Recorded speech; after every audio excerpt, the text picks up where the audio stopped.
Study IQ IAS, अब तैयारी हुई अफोर्डेबल। लालच बुरी बला है, सुना तो आपने होगा। You should not be greedy, ऐसा कहा जाता है। बहुत मैसिवली इस चीज का इस्तेमाल होता है और आपके बड़ों ने आपको डेफिनेटली यह चीज समझाई होगी कि लालच बुरी बला है, और बात बिल्कुल सही है। अब लालच को हम किस तरीके से टमाटर के दाम बढ़ने से कोरिलेट करके आपको समझाएंगे, एक स्पेसिफिक नई टर्म अर्थव्यवस्था की, ग्रीडफ्लेशन का मतलब क्या है। Ladies and gentleman, boys and girls, मैं हूं आपका दोस्त, host, educator, mentor Sanghi sir, और आप सभी का स्वागत करता हूं स्टडी IQ IAS पर। जैसा आप देख पा रहे हैं, टमाटर के दाम बढ़ रहे हैं और इसको कोरिलेट किया जा रहा है कमोडिटी प्राइसेस जो कि अमेरिका या यूरोप में बेची जाती हैं और जिनकी वजह से दाम बढ़ते जाते हैं। They keep on increasing.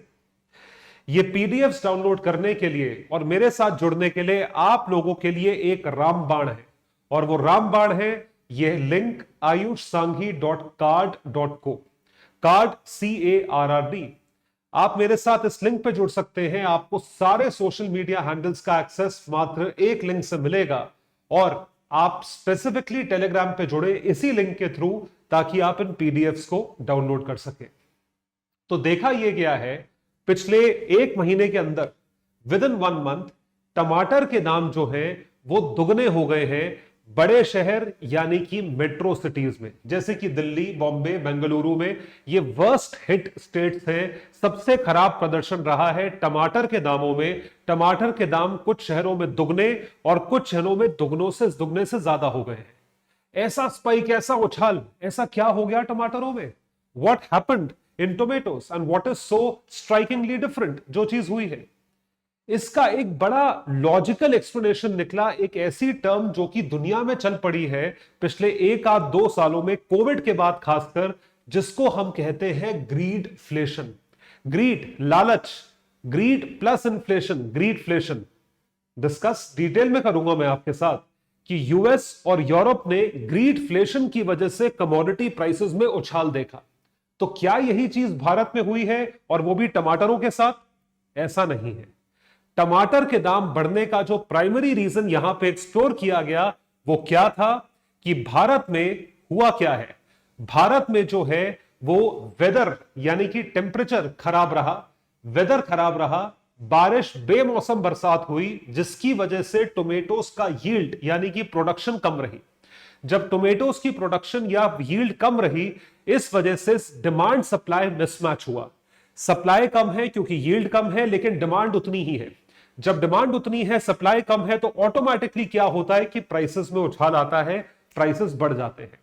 और इस वजह से टोमेटो के प्राइसेस में खासकर उछाल देखा गया है पिछले 1 से 2 महीनों में। लेकिन इसको कोरिलेट किया गया, इसकी एनालॉजी ड्रॉ करी गई उन कमोडिटीज से जो कि यूरोप में बिकती हैं, जो यूएस में बिकती हैं, and the people who are living in US and European countries, ये जो है ज्यादा दाम दे रहे हैं, paying higher prices for commodities due to this inflation phenomenon. उनके हिसाब से ये इन्फ्लेशन फिनोमिनन क्या है? Greedflation, greedy plus inflation.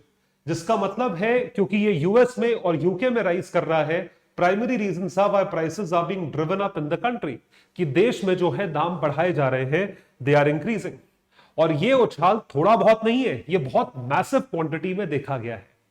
तो अब ग्रीडफ्लेशन का मतलब आपको समझाने से पहले, सबसे पहले मैं क्लियर करवाऊंगा इन्फ्लेशन का क्या मतलब है। इन्फ्लेशन तो बहुत जेनेरिक टर्म है, हर इंसान बोलता है। रोड पे चलते चले जाओ, चाय की दुकान पे बैठ जाओ, टीवी देख लो, अखबार खोल लो, कहीं भी चले जाओ, बहुत महंगाई है, बहुत इन्फ्लेशन है, बहुत इन्फ्लेशन है। क्या हम इन्फ्लेशन का मतलब समझते हैं? आज समझेंगे।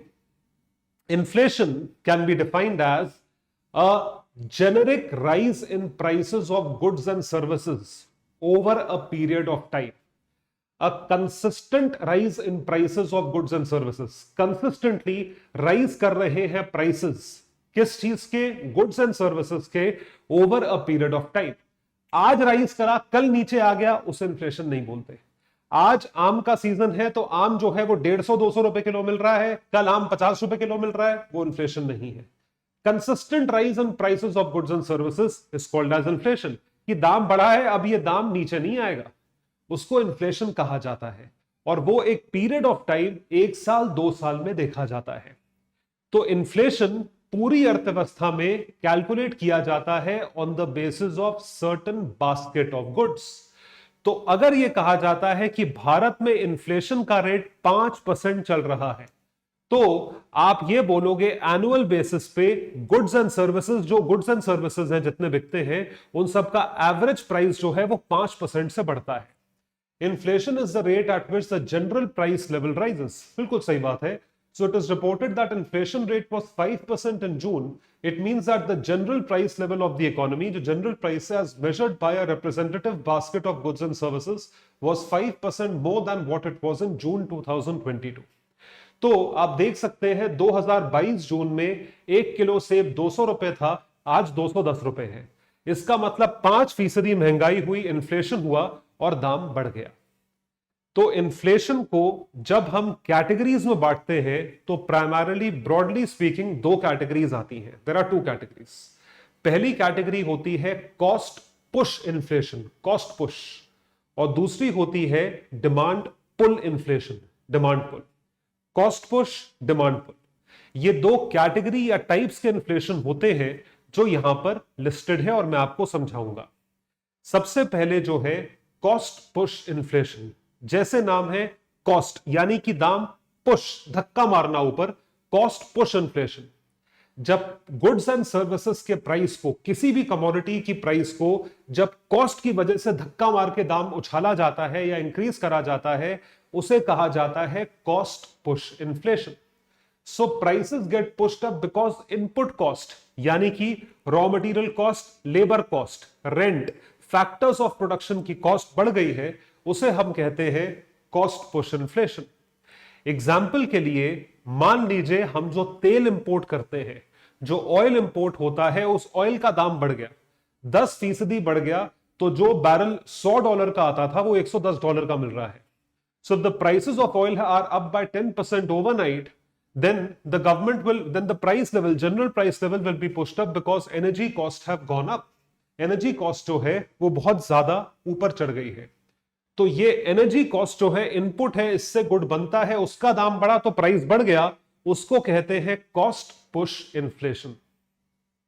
और दूसरी तरफ होता है demand pull inflation. Demand pull inflation की डिमांड इतनी ज्यादा हुई कि उसने प्राइसेस को ऊपर खींच लिया। जो होता है भारत में गोल्ड के प्राइसेस के साथ, जो होता है भारत में रियल एस्टेट के प्राइसेस के साथ, रियल एस्टेट के दाम है, गोल्ड का दाम है, वो प्राइसेस को ऊपर खींचता है, क्योंकि इतने लोग गोल्ड डिमांड करते हैं हिंदुस्तान में कि गोल्ड चाहिए, गोल्ड चाहिए, गोल्ड खरीदना है, रियल एस्टेट खरीदना है, कि प्राइसेस ऊपर पुल हो जाते हैं। So if demand goes up suddenly and far in excess of supply, जब डिमांड बहुत ज्यादा हो, सप्लाई लिमिटेड हो, तो प्राइसेस कब बढ़ते हैं? जब प्राइसेस बढ़ते हैं तो उसका रीजन होता है demand pull inflation. Prices can be pulled up. ये किसी भी वजह से हो सकता है, किसी भी चीज के लिए हो सकता है। जब आप डिमांडिंग पावर में है, मतलब डिमांड ज्यादा है, सप्लाई कम है, तो प्राइसेस आप ऊपर खींच रहे हो, तो ऑटोमेटिकली क्या होगा? Demand will be higher. तो ये कब होता है? जब RBI expansionary monetary policy adopt करता है। एक्सपेंशनरी मतलब मनी सप्लाई को मार्केट में बढ़ाना है। जब मार्केट में मनी सप्लाई बढ़ाना होता है तो ऑटोमेटिकली आप क्या करते हो? आप डिमांड क्रिएट करते हो इंटरेस्ट रेट्स कम करके। सब कुछ सस्ते में अवेलेबल है, घर खरीदना है, गाड़ी खरीदनी है, जो मर्जी ईएमआई पे खरीदना है, सस्ते रेट ऑफ इंटरेस्ट पे है। So people will find that buying a house is now quite affordable since EMIs have fallen. Then the sudden surge का मतलब होता है increase in demand for new houses will pull up home prices because new houses cannot be made immediately. तो prices जो है house के बढ़ जाते हैं क्योंकि लोग सब डिमांड कर रहे हैं, क्योंकि घर जो है वो आपको सस्ते रेट ऑफ इंटरेस्ट पे मिल रहा है। तो ये है 2 टाइप का inflation, demand pull, cost push. अब सवाल ये उठता है कि जब इन्फ्लेशन अर्थव्यवस्था में चल रहा है तो क्या चीज ऐसी है जो कि जस्टिफाइड है? What is justified? Price rises जो है वो जस्टिफाइड है। वो कब जस्टिफाइड होते हैं उसका मैं आपको सिनेरियो एक एग्जांपल के साथ बताता हूं। कोविड हो गया, पैंडेमिक हो गया, लॉकडाउन हो गया, बहुत सारी नौकरियां चली गई, आपकी इनपुट कॉस्ट, तेल की कॉस्ट बढ़ गई, लेबर को रिहायर करने की कॉस्ट बढ़ गई, रॉ मटेरियल की कॉस्ट बढ़ गई। क्योंकि आपकी कॉस्ट बढ़ी इसलिए आपने दाम बढ़ा दिया। इंक्रीज इन प्राइसेस जस्टिफाइड है। सो नेचुरल डिजास्टर हुआ या पैंडेमिक हुआ या कुछ भी हुआ, they start charging sky high prices for tickets. होता है, फ्लाइट के प्राइसेस ज्यादा होते हैं, टिकट्स ज्यादा होती हैं, वो सब है और जस्टिफाइड है. Same holds for sellers of anything of value, water, lodging, food. It is common enough occurrence that prices go up sharply when a crisis hits. जब क्राइसिस होती है तो दाम बढ़ते हैं और वो जस्टिफाइड भी होता है क्योंकि चीजें महंगी हो जाती हैं. If the input cost have gone up then seller will charge. वो तो ज्यादा कहां से चार्ज करेगा? कंज्यूमर से चार्ज करेगा. अ बिजनेसमैन और a company will be forced to raise the prices और otherwise they can not sustain their business. Business चला ही नहीं सकते जब तक वो प्राइसेस ना बढ़ाएं. तो ये चीज चलती है. तो इस वजह से जब आपकी कॉस्ट बढ़ी और आपने दाम बढ़ा दिए तो आप ज्यादा प्रॉफिट नहीं कमाते. You are not making higher profits. तो जब आप ज्यादा प्रॉफिट नहीं कमाते हो लेकिन दाम बढ़ रहा है, दाम बढ़ रहा है लेकिन आपका प्रॉफिट मार्जिन नहीं बढ़ रहा क्योंकि आपकी कॉस्ट बढ़ गई. कॉस्ट बढ़ी, उतने से दाम बढ़ा दिया, तो वो ठीक है, वो जस्टिफाइड माना जाता है. Are you getting that point? तो ये जो है, ये कॉन्सेप्ट मैंने डिस्कस करा इन्फ्लेशन का. समझे जी? तो ये तो थी आम जिंदगी. This was normal life, mango life, आम जिंदगी. अब आइए देखते हैं इकोनॉमिक्स जिंदगी. ग्लोबल अरीना में इकोनॉमिक जिंदगी क्या कहती है? लेट्स हैव अ लुक कि क्या ये प्राइस राइज जस्टिफाइड है या नहीं है. इस चीज का जवाब ढूंढेंगे हमारे सेकंड सेगमेंट में. लेकिन उससे पहले आप लोगों के लिए एक अनाउंसमेंट. स्टडी IQIS लेकर आया है स्पेसिफिक P2I बैच, और इस P2I बैच में the mentorship will be given by none other than Swaroop sir. तो स्वरूप सर जो है वो मेंटरशिप भी देंगे, गाइडेंस भी देंगे, और साथ ही साथ इनके द्वारा ऑथर करी गई किताबें जो आपको ब्यूरोक्रेटिक इनसाइट्स देंगी वो आपको फ्री ऑफ कॉस्ट मिलेंगी. जितने हमारे फीचर्स हैं वो तो है ही, जैसे कि आपको कंप्लीट सिलेबस कराया जाएगा, कंप्लीट टेस्ट सीरीज, प्रीलिम्स की अलग, मेंस की अलग, आपको SIP बैच जो क्रैश कोर्स है, प्रीलिम्स का अलग, मेंस का अलग, और मेंटरशिप प्रोग्राम. उसके साथ ये एक एडेड फीचर है जो कि एक बहुत ही अफोर्डेबल दाम पे अवेलेबल है. और ये अफोर्डेबल प्राइस है सिर्फ और सिर्फ 30,000 रुपीज अगर आप मेरा कोड यूज करें, विच इज सांघी लाइफ. तो सांघी लाइफ कोड के जरिए आप यहां पे जुड़े मेरे साथ और सब्सक्राइब कर सकते हैं इस बैच या किसी भी और बैच को. You can subscribe and get maximum discount on optional courses and on these courses. तो ध्यान रखें, कोड है सांघी लाइफ और बैच अवेलेबल है सिर्फ और सिर्फ 30,000 रुपए का. ये जो बैचेस है ये हर मीडियम में स्टार्ट हो रहे हैं, whether English medium, Hindi medium और इंग्लिश मीडियम. इंग्लिश यानी कि बायलिंगुअल. भारत की टॉप फैकल्टीज आपको इन बैचेस में पढ़ाएंगी. मैं स्वयं इकोनॉमिक्स पढ़ाता हूं इंग्लिश मीडियम में और बायलिंगुअल में. तो आप जरूर जुड़े इन बैचेस के साथ अगर आप 2024 के एस्पिरेंट हैं और अपने अटेम्प्ट को सीरियसली लेना चाहते हैं. तो सब्सक्राइब कर सकते हैं इन बैचेस को और सारी डिटेल्स मिलेंगी आपको लिंक्स में जो कि नीचे डिस्क्रिप्शन सेक्शन में गिवन है. तो अब सवाल यह है कि अगर इनपुट कॉस्ट नहीं बढ़ी लेकिन आपने दाम बढ़ा दिए, so what if crisis reveals something completely different? अगर कुछ बिल्कुल अलग है. What if crisis turns into an opportunity for businessmen? Crisis हुआ लेकिन वो बिजनेसमैन ने क्राइसिस की तरह नहीं देखा, अपॉर्चुनिटी की तरह देखा. For businesses to make what are called super normal profits. Super normal profits कमाएंगे. कैसे कमाओगे भाई? कैसे कमाओगे? ऐसा क्या किया है तुमने जो तुम्हें सुपर नॉर्मल प्रॉफिट्स मिलने चाहिए? ये कब होगा? ये तब होगा जब आपके दिमाग में क्या आएगा? लालच आएगा. This can happen when price markup. Price markup मतलब प्राइस को जो बढ़ाया गया है, the price that has increased is far in excess of the increase in inputs. Input cost नहीं बढ़ी या थोड़ी सी बढ़ी लेकिन प्राइस आपने बहुत बढ़ा दिया. It can also happen when businesses do not bring down the market prices even when the price of input falls. आपका रॉ मटेरियल कॉस्ट या इनपुट कॉस्ट कम हुआ है लेकिन मार्केट प्राइस आप वही मेंटेन करना है. इस फिनोमेना को जब आप प्राइस ज्यादा चार्ज करते हो या आप अपना मार्जिन बढ़ाने के लिए, प्रॉफिट बढ़ाने के लिए आप कस्टमर के ऊपर बर्डन डाल देते हो, इसको कहा जाता है greedflation. This is called as ग्रीडफ्लेशन.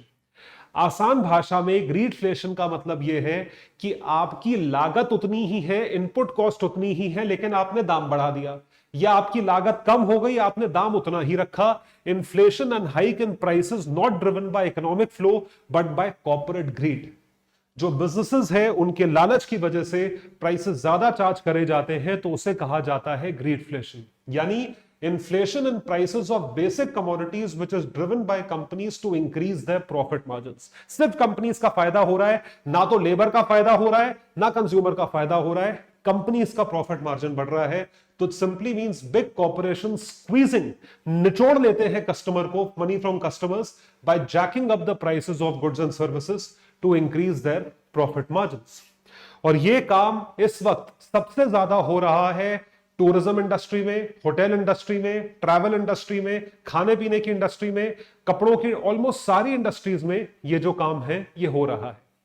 इसका मैंने आपके लिए पिछले 100 साल का एग्जांपल निकाल के रखा है about corporate profits in the US. US के जो कॉर्पोरेट्स हैं 1930 ग्रेट डिप्रेशन के बाद, तो सन 1930 में जब ग्रेट डिप्रेशन आया तो लॉसेस में चले गए, नेगेटिव 0.25%. यहां से बढ़ के 1940, 50, 60 एवरी डेकेडल ग्रोथ जो उनकी हुई है, आप देख सकते हैं 5% से ऊपर रहा है. तो proportion of US national income, US GDP का 5% कॉर्पोरेट प्रॉफिट्स, 5%, 6% होते होते 7.5% पे पहुंचा, और कोविड में थोड़ा नीचे आया था, लेकिन 2020 में ये 7.5% से ऊपर पहुंच गया था.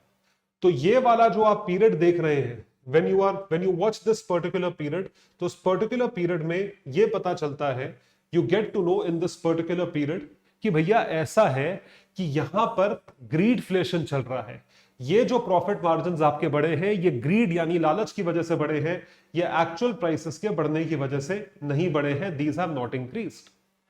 तो ग्रीडफ्लेशन जो अमेरिका में हुआ है, जो वेस्ट में हुआ है, इसका थोड़ा विश्लेषण करते हैं, इसको समझते हैं. उसके लिए हमें कॉस्टिंग समझना जरूरी है कि कॉस्टिंग मोटी मोटी क्या होती है. भाई अगर आप कुछ भी बनाते हो आज की डेट में, आपकी कॉस्ट क्या है? Labour cost, raw material cost. Raw material cost का मतलब है नॉन लेबर कॉस्ट. और तीसरा है मार्कअप. मार्कअप मतलब आपका profit margin over the first two components, इसके ऊपर जो प्रॉफिट मार्जिन है.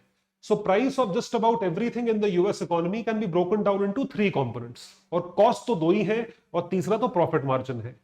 अब क्या होता है, अब आप देख सकते हैं कॉर्पोरेट प्रॉफिट्स को कंपेयर करा हमने. We have compared it in 2020, ये प्री कोविड है, to 1979 to 2019.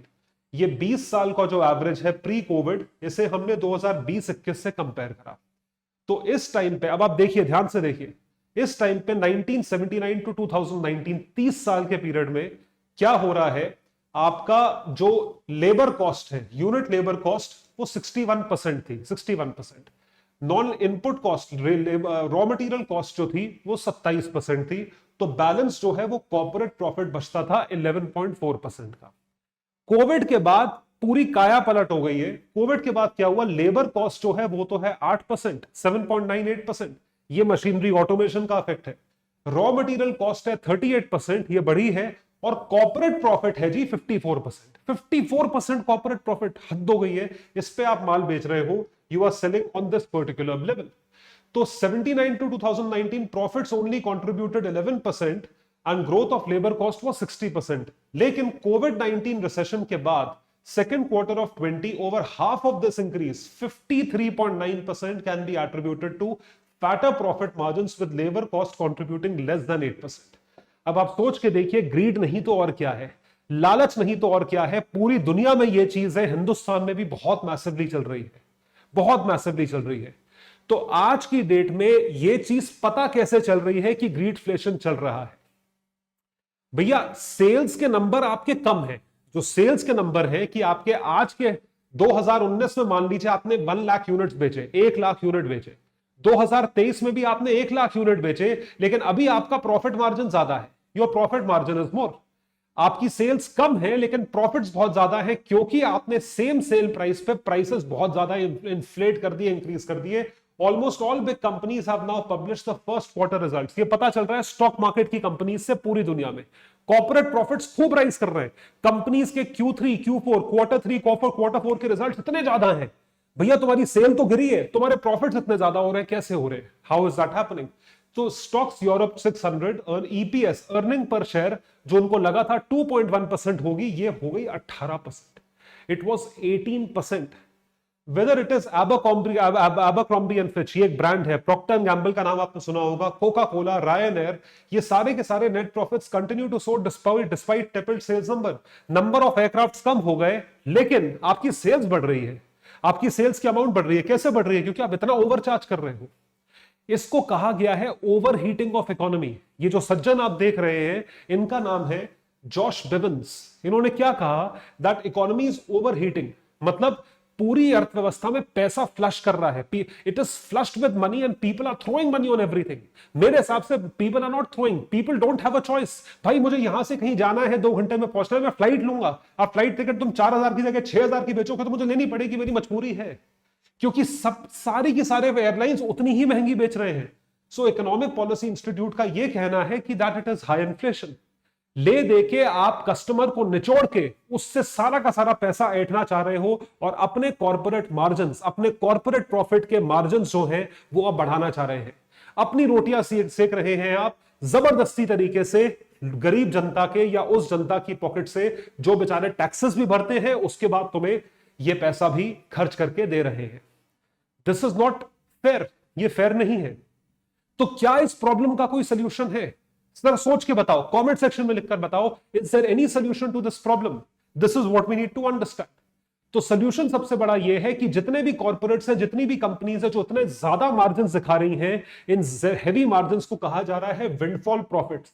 In windfall profits मतलब बरस रहा है प्रॉफिट, और ऐसे हो रहा है, कभी कभी हो जाता है, अगर आपको एक्स्ट्रा विंडफॉल प्रॉफिट हो रहा है तो आप एक्स्ट्रा टैक्सेस दीजिए। A windfall tax is higher tax levied by government on specific industries when they experience unexpected and above average profits. So taxation, आप टैक्स ज्यादा कर दो, ज्यादा कमाई मतलब ज्यादा टैक्स आपको देना पड़ेगा, टैक्स का रेट बढ़ा दीजिए।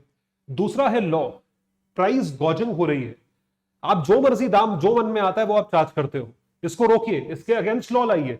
अगर आपको लगता है कि प्राइस इंक्रीज जस्टिफाइड नहीं है तो सरकार केस करे और इस चीज को रोकने की कोशिश करे। तो ये जितने भी सॉल्यूशंस हैं ये टू फोल्ड होने चाहिए। अब इसमें चर्चा क्या हो रही है? आईएमएफ कहता है there is still some doubt that every firm has exploited consumers and fuelled inflation. हर फर्म ने एक्सप्लॉइट करा है कंज्यूमर को, कर ही रहे हैं। Not to mention other studies such as rising prices and rising markup. Prices बढ़ रहे हैं, मार्कअप्स बढ़ रहे हैं, मतलब प्रॉफिट मार्जिन बढ़ रहा है, इनपुट कॉस्ट नहीं बढ़ रही है। So which did not find any link between higher inflation and the markups that firms used. तुमने प्रॉफिट तो ज्यादा ले लिया लेकिन इन्फ्लेशन थोड़ी हुआ है, इन्फ्लेशन उतना नहीं हुआ, इन्फ्लेशन तुम जबरदस्ती दिखा रहे हो। That is the problem. Secondly, who decides what is justified? भाई कैसे पता लगेगा कि क्या जस्टिफाइड है, कितना प्राइस इंक्रीज जस्टिफाइड है? तुमने 2% की जगह 5% प्राइस बढ़ा दिया तो कैसे जस्टिफाइड है? ये कौन बताएगा? Who will tell? बताइए, आप समझ पा रहे हैं? This is the biggest problem. तो ये चीजों को मद्देनजर रखते हुए जो हम स्पेसिफिक सवाल पे आते हैं, जो मैंने आपको अलग अलग एग्जांपल्स दिए पीछे, कि क्या ये चीज भारत में हो रही है? Is this happening in India? क्या आप और हम इस चीज को देख रहे हैं? बताओ, अगर देखा है ये तो वो सेक्टर में आपने क्या देखा है, कितना प्राइस पे करा है, ये कमेंट सेक्शन में लिखकर जरूर बताएं। Is it happening in India? Hello yes, it's happening in India. क्योंकि ये पता लगता है स्टॉक मार्केट में कॉर्पोरेट्स की ग्रोथ से कि तुम्हारी सेल्स उतनी नहीं बढ़ी, सेल्स के नंबर नहीं बढ़े, यूनिट्स नहीं बढ़े, लेकिन प्रॉफिट बढ़ गए। So corporate profit since the pandemic throws up a very noteworthy trend. So it shows net profits of listed companies and is sourced from an analysis of, ये सरकारी एजेंसी है CMI, centre for monitoring Indian economy. Pre Covid और post Covid analysis करके इन्होंने बताया। देखिए pre Covid जो है आपका क्या हो रहा था, ये देखिए जून 2020। So this is pre Covid. इस टाइम पे क्या हो रहा था? लॉकडाउन था, तो ये इतनी कम चीज हो गई थी। एक और पहले चलते हैं, 19 में आते हैं, इतने आसपास जो है प्रॉफिट मार्जिन चल रहे थे। अब पोस्ट कोविड जो है मार्च 2023 तक, अब आप देखिए यहां से देखिए प्री कोविड से प्रॉफिट मार्जिन देखो कहां तक पहुंच गए। यहां तक प्रॉफिट मार्जिन पहुंच गया है, हाईएस्ट है पिछले 10 साल में। It is the highest. क्यों है भैया हाईएस्ट? ऐसा क्या तुमने तीर मारा है, या ऐसी कितनी डिमांड बढ़ गई है? अनएम्प्लॉयमेंट तो हाईएस्ट चल रही है, तुम्हारे प्रॉफिट मार्जिन हाईएस्ट चल रहे हैं। So how, what is happening? देखिए average net profit of listed companies in the 9 quarters of December 2017 to December 2019, इन 2 सालों में 0.83 ट्रिलियन रुपीस था। जितनी लिस्टेड कंपनीज है उनका नेट प्रॉफिट था 0.83 ट्रिलियन रुपीस। पोस्ट कोविड आज की डेट में 2023 के क्वार्टर में इतनी सारी लिस्टेड कंपनीज का, उतनी ही लिस्टेड कंपनीज का जो प्रॉफिट है 3 गुना हो गया, 3 ट्रिलियन रुपीस के आसपास चल रहा है। This is over 3.5 times average quarterly profit. 3.5 Guna quarterly profit हो गया है, क्योंकि आप प्राइसेस को जबरदस्ती इन्फ्लेट कर रहे हो। Indian corporate sector has generated superlative profits in the post-pandemic period. Unshunt profits हैं, profits during recent times have been nearly the profits corporate earned earlier, and it has done good to corporate profits. Corporate profits बढ़ते चले गए, बढ़ते चले गए, बढ़ते चले गए। अब इस चीज का रीजन लोग कह रहे हैं कि इकोनॉमी फॉर्मलाइज हो रही है, जीएसटी आ गया, ठीक है, बट जीएसटी आना is a thing of the past. GST आज नहीं आया, जीएसटी कोविड के पहले आया था, तो तभी फॉर्मलाइज हो गई थी इकोनॉमी। डीमोनेटाइजेशन कोविड से पहले हुआ था, तभी फॉर्मलाइज हो गई थी। So the gains from formalisation of the economy were the result of a more efficient taxation regime under GST. Those gains are now a thing of the past. ये पुराने जमाने की चीज है, ये आज की चीज नहीं है। तो आज की डेट में जो हायर प्रॉफिट्स हैं वो सिर्फ और सिर्फ दो तरीके से आ सकते हैं, या तो तुम्हारी सेल ज्यादा हो रही है, या तुम्हारे प्रॉफिट मार्जिन ज्यादा है, या दोनों का कॉम्बिनेशन। तीसरी चीज है दोनों का कॉम्बिनेशन। अब इन तीनों में से आपको रेशो में समझाता हूं कि इन दोनों में से इस रेशो में क्या क्या चीज चल रही है। क्या सेल ज्यादा हो रही है? शायद हो रही है। क्या प्रॉफिट मार्जिन ज्यादा है? डेफिनेटली ज्यादा है। आपको दिखाते हैं कैसे। ये देखो, according to CMI 60% of the growth in net profit can be attributed to increase in profit margin। कि आपका प्रॉफिट मार्जिन बढ़ गया। पहले आप 5-7% प्रॉफिट मार्जिन पे हो, आज आप 15% प्रॉफिट मार्जिन पे हो। क्यों इतना प्रॉफिट ले रहे हो? क्योंकि अल्टीमेटली कंज्यूमर की जेब से निकल रहा है, और ऐसा तो है नहीं कि लेबर को फायदा दे रहे हो तुम। The increase in sales contributed an additional 36% and the rest was a bonus from a combination of the two। देखिए, सेल से थोड़ा कंट्रीब्यूशन है, 60% प्रॉफिट मार्जिन से कंट्रीब्यूशन है, दोनों के कॉम्बिनेशन से इतना मैसिव हो रहा है। तो ये ग्रीड नहीं तो और क्या है? तो क्या भारत में ग्रीडफ्लेशन चल रही है? Is there existence of greedflation in India is the question. Data shows the existence of a sharp spike in profits। बिल्कुल सही बात है। So prima facie there is a very good chance that corporate greed also played a role in spike the inflation rate in India। corporate greed की वजह से ये चीज बढ़ रही है। तो शुरुआत में मैंने आपसे एक सवाल पूछा था, अगर आपको याद हो, if you are able to recall that question, जो मैंने आपसे पूछा था कि क्या लालच बुरी बला है या नहीं है।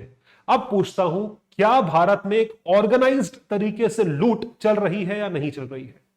लालच के कारण कोई लूट है या नहीं है? जितने कॉर्पोरेट्स हैं, सब कॉर्पोरेट्स को सीधा निशाना साधा है कि क्या तुम लूट रहे हो, नहीं लूट रहे हो, बताओ।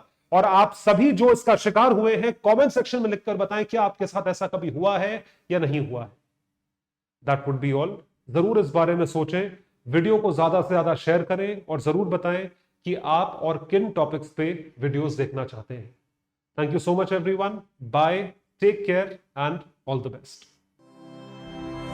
Study IQ IAS अब तैयारी हुई अफोर्डेबल।